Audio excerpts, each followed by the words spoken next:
Wala nang gutom. Wala nang gutom na Pilipino.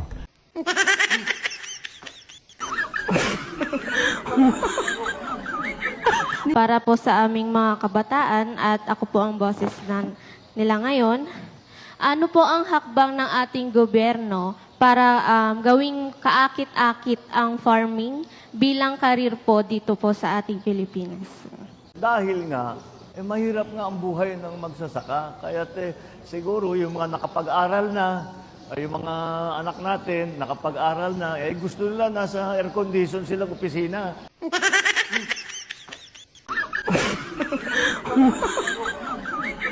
Palitan na natin ang pag-iisip natin.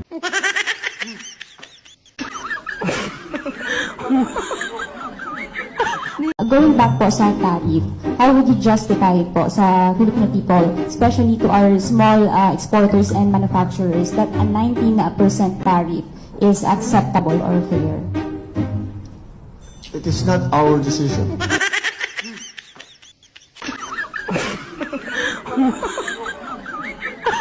Well, we...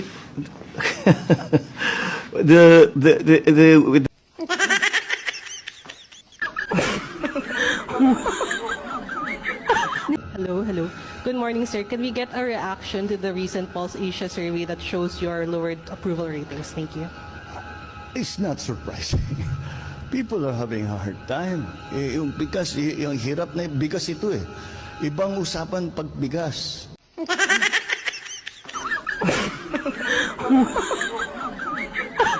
Pero ngayon, andito tayo para simulan ang solusyon.